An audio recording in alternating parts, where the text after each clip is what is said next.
Hi, I'm Ms. Hattie from Olympian High School. We'll be using the Traditions and Encounters textbook starting on page 1164 to look at cross-cultural travelers and mass tourism, which is a specific kind of migration that's limited in duration.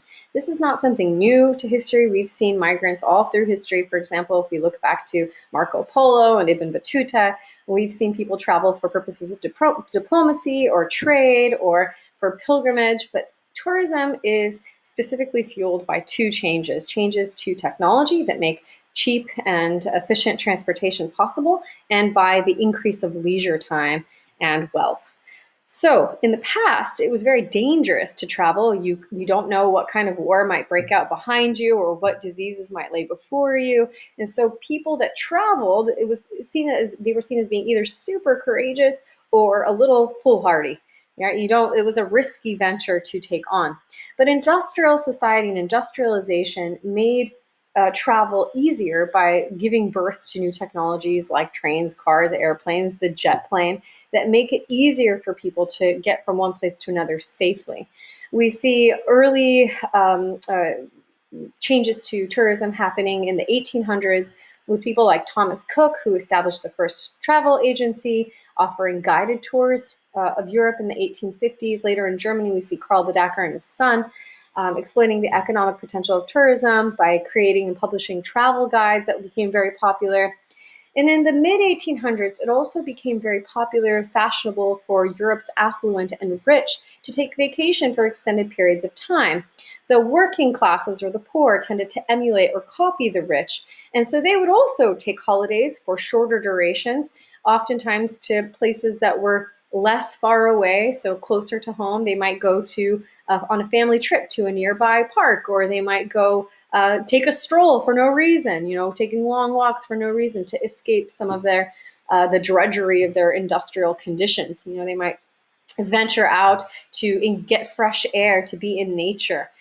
By the 20th century, so by the 1900s, it became a way of communicating that you had wealth to travel to places where you needed a special outfit or a special kind of clothing, whether that be to wear a bikini or a swimsuit to travel to a seaside resort, or to see the ocean, or to take a skiing trip. Having these special clothes helped to communicate to other humans that you had the ability and the money, the resources to take these kinds of vacations. People also took advantage of package tours, especially after World War II. And nowadays, increasing in popularity is something called ecotourism, tourism that is good for the planet. So tourism and travel are a large industry. It's a large way of, it's a large economic activity. 20%, in some countries, 20% of people labor in the travel industry and tourism industry.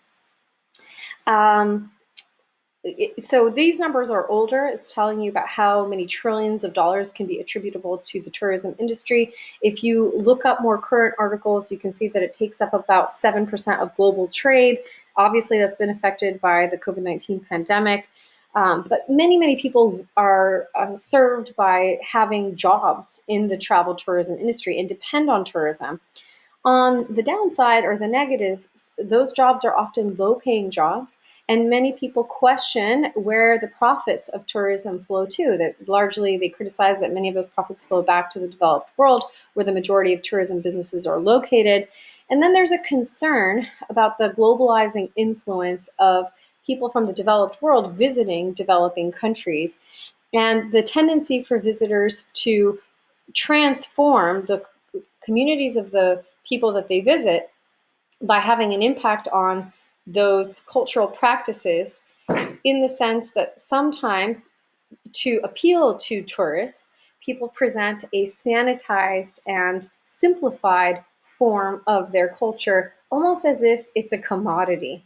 And so there's this concern of a reconstructed ethnicity that isn't authentic, that forms as a response to tourism.